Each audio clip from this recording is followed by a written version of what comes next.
Hi, everyone. Thanks so much for joining us here on the Daily Racing Form YouTube. I'm Gino Buccola alongside David Aragona with producer Lucia helping us out for a preview of a really interesting race on Sunday to close out the card at Keeneland. But before we get on over and preview the Grade 2 Bourbon, I want to let you know about the new Daily Racing Form podcast. It's called Off the Track. You can subscribe on Spotify, YouTube, Apple Podcasts, or Amazon Music.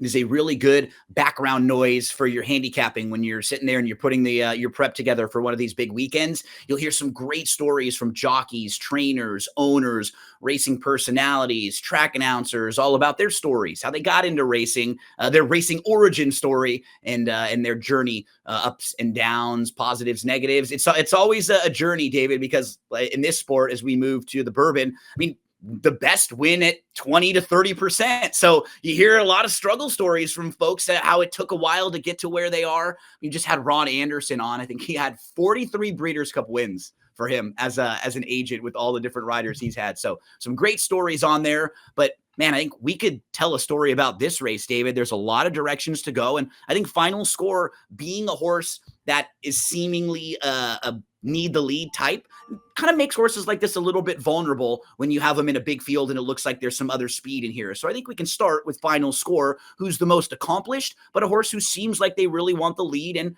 it's a big field with some other pace in here. Yeah, he feels like a horse that is supposed to take money in this race based on his credentials so far. I mean, a couple wins on the turf at Saratoga, including a Grade 3 victory in the With Anticipation by open lengths. But when you start to take apart those performances, Gino, he had things go his way in both of them. And in such a large field here, assembled with some other speed signed on, he might not get things his own way on the front end. That could make him vulnerable as the favorite. See what the Timeform US pace projector has for the early pace in here. No surprise to see it being quick. You have Blinging It Back, who's stretching out from sprints. You have Password, who most recently was on the lead going a mile at Kentucky. And a lot of these horses who were forward, Casa Cielo towards the outside was really quick. Final Score, who we mentioned before. So not surprising to see it fast, David. And I thought this was one of the trickier races I've had to handicap with horses coming out of the Kentucky races. You have some of these horses who look so good and impressive in their races at Kentucky, but you don't know if it was just that course. You don't really know what they were beating. Some real tricky reads coming out of their recent form at Kentucky Downs. Yeah, and I think the thing to highlight regarding the favorite about this pace projector is that he's shown back in 7th. And you might say, well, that shows that the pace projector is garbage because obviously you look at the PPs and he's a front runner. But the purpose of the pace projector is to sort of forget the positions that the horses are in the running lines because that's obvious in the form. The pace projector is trying to get you to think about a race in a different way. So it's based on the pace figures that the horses have run in their prior races. And like I was saying, Final Score is coming out of 2 races that featured slow paces, whereas others have competed in some much faster paced races, particularly at Kentucky Downs. And it's going to be interesting to see if they do have more speed than Final Score or if he has to just work harder to make the front end. And I think this pace projector highlights that scenario. We have 2-year-olds going the mile and a 16th to close things out on Sunday at Keeneland. Let's meet the field here for the Bourbon, the Grade 2 Bourbon, $400,000 up for grabs.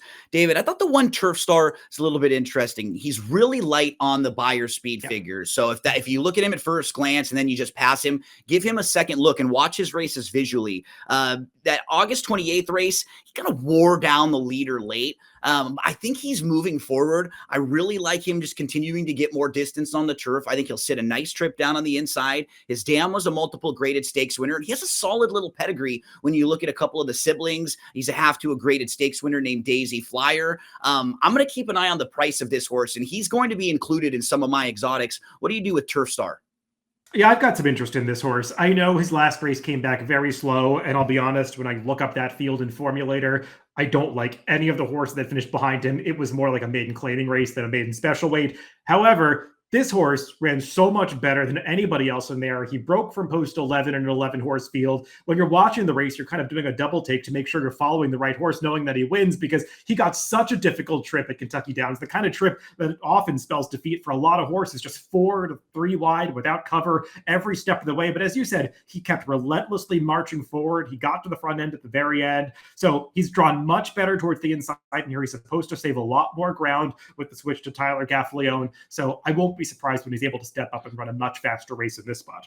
That trip, I was watching replays of horses at Saratoga yesterday that were like trying to work out that trip and losing every time. It just doesn't work on turf, the type of trip that he had and won. And I agree with you. You're just sort of waiting for him to stop, and he keeps going when you're watching the replay. It was visually very impressive. JJ Gray is the next one up. He comes off of a 5th place finish. He was behind rival Awesome Connection in the Juvenile Mile at Kentucky Downs on September the 7th. He was inside. He lost a little position early. He did get shuffled back a bit to 5 off. He seemed like he was kind of all in, though, and pretty tired early on. What can you take from JJ Gray out of that one?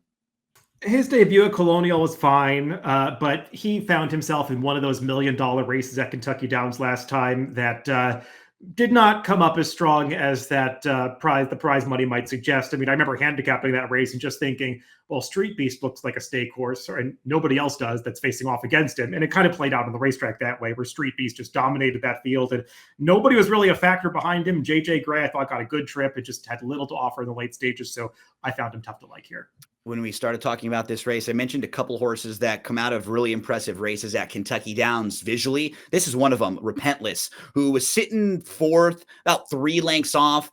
And this horse won really, really nicely. He got a good setup in there, but I mean, what else could you ask of him in that career debut? It was very, very nice, David. And now it just is a step up, and see where does he stack up now with a good group of horses who are coming out of, this is a much tougher field than he was facing last time out. But when you're just talking about visually, he was one of the more impressive horses in this entire field. Yeah, I mean, I would say he got a bit of a setup in that race, but it's not like he was that far off. It was a pretty fast pace that really fell apart at the end. I mean, you could see the way he was stringing that field out coming into the final quarter mile of the race. There were some that were contesting that pace that were just really tired at the end and faded off the screen. And Repentless, it was only 3 lengths off them, kept going as horses that finished behind him were closing from towards the back. The 3rd place finisher did come back out of the race. He ran on dirt next time, but improved by 21 buyer points for whatever that's worth. It obviously came up a very fast final time at Kentucky Downs. You never know really what to make of those, but he looked to me like a horse that should be able to hand it at ground. When you watch that replay, he's a big strapping son of violence, and he's drawn well here. I think he's going to give another good account of himself, and we'll see if the bettors ignore him again like they did on debut.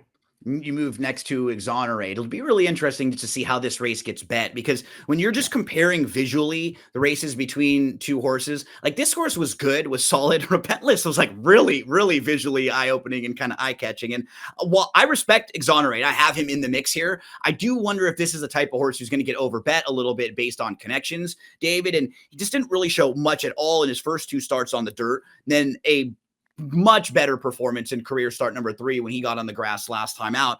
I really don't know how tough the field that he was beating either, though, coming out of this race. You were saying that about some of the others like Turf Star. I don't know if Exonerate beat a really great field either last time out. Yeah, I'm pretty confident he didn't beat a very good field. I mean, just look at the odds he was. He went off at 2-1 off defeats by 11 and 32 lengths, which says a little something about what the other options were in that race. He got a very fast pace to close into, and he closed into it effectively, and he finished very strongly, as you saw in that replay.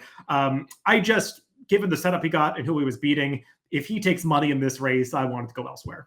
Blinging It Back is the next one up. Broke the maiden in the turf debut, going 6.5 at Kentucky Downs last time out. And David, when you look at his dirt form in the 4 races on the dirt, he ran into some pretty nice horses. Ted Nafi, Obliteration, a Mythical. Those horses who were all sort of the top of the division, or very highly regarded at the times that he faced them. So it'll be interesting to see him stretching out. What type of trip they get for him? Do they get a little bit more forward? But I respect the overall ability, and I'm curious to see him on the grass again here.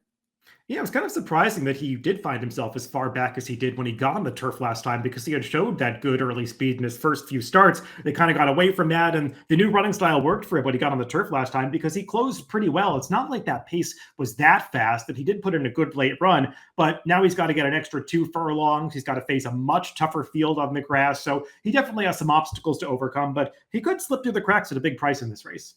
Final score, next one up, grade 3 winner, 2 for 2 on the turf. Got the lead inside most recently in the With Anticipation, cleared by a length. He got challenged in the early stretch by the 3-5 favorite Capital Partner, put that one away and kicked on. So everything he has done in those 2 turf races, exactly what you would have hoped for a horse to, like, get to the lead, clear off, get the challenge, kick on. I'm not going to knock what he's done at all. I just think this is going to be completely different circumstances for him on Sunday in a bigger field with some other speed. I don't think he'll be able to get that trip. Timeform US pace projector had him way back, David. I mean, I don't know if he'll be that far back, but I do not think he's the quickest in here on paper. So I think he'll probably be having to sit like second or third, or if they really are intent on the lead, he may have to go a lot faster than he's been used to going. So I respect his ability. I respect the resume, but I think this is a fun race to look for some other horses if he takes a lot of money to try to put on the win end.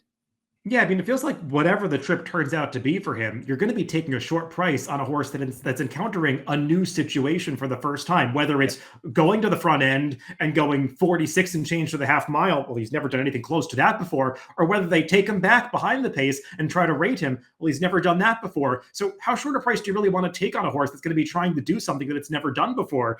Yeah, he looked pretty impressive last time, but as you said, he had everything go his way. That was a race that was totally dominated by horses that rode the rail, as was his maiden win two back. So I think he's a little dressed up coming in here, and he's one that I want to play against in this race. We moved to Awesome Connection. He was the runner-up in the Juvenile Mile big stakes race at Kentucky Downs. He was inside. He was fifth. He was close up. He was in tight early in the stretch. He angled out up for second. He was well beaten that day. Maybe he was a little bit closer if he didn't have some of that tight, quarters and having to steady a little bit. But I thought he was fine. I wanted to try to make a little more of a case for him. What do you do with Awesome Connection?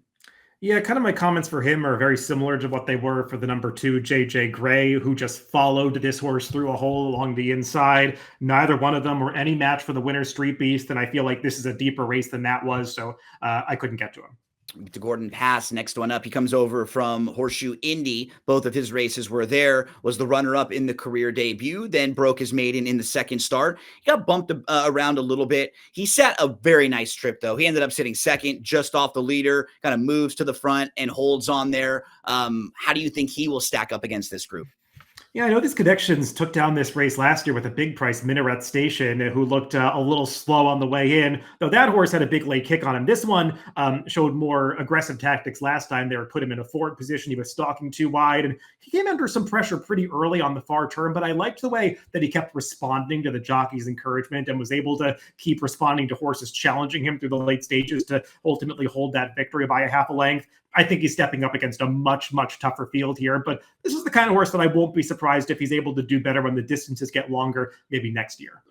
Password just broke his maiden on August the 31st at Kentucky Downs. He held that inside position from the rail. He was right on the lead. He dealt with some pressure to his outside. He put that horse away, and then he drew off. Just another one of these horses who's coming out of a win at Kentucky, and I don't really know how good the field he beat was. And there's 3 or 4 of those horses in here. How do you think Password will fit with this group? And, what kind of trip and tactics do you think that he'll show? Yeah, I mean, I hear those concerns about the quality of the field last time at Kentucky Downs. I mean, what I will say that's positive about him is we've talked about some horses that were kind of with race flows at Kentucky Downs. I mean, he was setting a legitimate pace and then still held on in the late stages. And we did see some Kentucky Downs races play out that way where speeds that went fast kept going. But I thought he at least did run well in the turf debut. And he's a horse that, well, maybe you could poke holes in the company he kept last time. He did keep good company as dirt races prior to that, facing horses like Blackout Time, Romeo, and Caport, stakes quality horses. So maybe he's one that is a little better than he looks, but he's another that's going to have to work out a trip if the pace is fast. We have Vintur, who comes off of an impressive victory. It's a 5-length winner on September the 7th at Kentucky Downs. Sat mid-pack, about 4 or 5 lengths off. Angle out, traveling well. Was visually very impressive in here, David. And kind of looks like a little bit like the 3 on paper, just as this horse who has this nice, impressive win. You don't really know how good they are, how good it was. But winning like that, at a tricky distance, 6.5, first time out of the box is not easy. Same sort of thing for the 3. So I looked at these horses as kind of wild card horses that could have a lot of ability, or maybe they just really excelled in that particular track over at Kentucky Downs. I want to make sure that I get a little bit of value with either one of these horses. So I don't want much less than about 5 or 6 to 1 on a horse like Vintur. How do you think this one will fit with the group? Yeah, of all the horses coming off Kentucky Downs victories, I kind of felt like he and Repentless were the most visually impressive. And obviously, Vintur got the much faster buyer speed figure of 77, which is one of the highest numbers in this race. And it kind of looks like it checks out. I mean, he won that race by 5 lengths, which is a significant margin on the turf. He just has to stretch out an extra 2 furlongs now. I did notice that Jose Ortiz, who rode him last time, is going to land on a bigger price in this race. Maybe commitments were already set before it was decided that Vintur was running in this race. So I don't want to make too much of that because he does have some pedigree to go longer on the bottom side. Move to Casa Cielo, who comes off of a win on the turf in the Kitten's Joy over at Colonial. It's actually been back-to-back victories going longer on the turf for this one. And the Dam was a 6-time winner on the turf, was grade 3 placed. I'm concerned about the race shape in here. If this is a horse who really wants to be on the lead, and we look around and we see horses like Final Score and others that we feel like will be forward, I'm curious about what kind of trip Casa Cielo gets. At least for a horse who's shown speed, he's drawn to the outside, which will generally be helpful for a speed horse if you need to try to sit off the pace a little bit. But I'm just not sure if this is the kind of race with the way it shapes up on paper. Yeah, I mean, he's done very little wrong. Seems like he's kept decent company. The horse that he beat 2 back, Behold the King, he just came back and won a maiden race at Aqueduct yesterday. So, I mean, it feels like the form lines check out reasonably well, and he got a 70-plus buyer last time. I just have the same concern as you that he might get hung wide trying to get forward position from this post position. We round things out with Dr. Agne, who was a debut winner in a race that was taken off the turf at Saratoga, came back really slow on the buyer speed figure. In the second start, finished behind Final Score. But as we were talking about, Final Score really got things his own way the last couple times. And so that race didn't really set up all that well for Dr. Agne. He just looked like he was a little tired in that race too, David. I think having to step up out of that slower race and just faced a little faster company in the second start. So that might have been a nice bridge and kind of a stepping stone for him. He's drawn to the outside here. What do you think about the son of Lady Eli in this spot?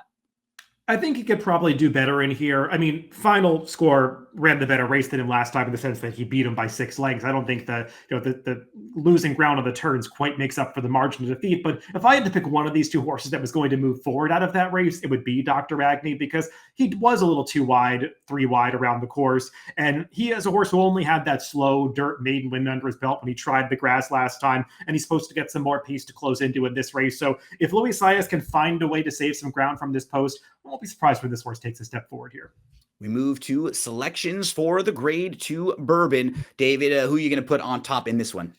I was pretty impressed by the visual of that debut victory for the number 3 Repentless. I mean, he was a big price that day. We'll see if he's, near that price again. I mean, he's 12 to 1 on the line. I could see him going lower than that because I'm not sure Final Score is going to be as prohibitive a favorite as it might look at first glance. But I just project a very good trip for this horse, saving ground, probably in the pocket from the start. So he's the one that I wanted, but I do have a little interest in the 1 Turf Star. It's going to be a bigger price. 3, 1, 12, 10 for David. I'm going to go 10, 4, 6, 3. And honestly, the 2 horses that you have in the mix that I left out, those are the horses I'm really interested in price-wise, both the 1 Turf Star and the 12 Dr. Agne. I'm going to keep an eye on them and maybe weave them into some of my exotics in some way, shape, or form. We wish you the best of luck on Sunday, whoever you play, however you play them. Good luck.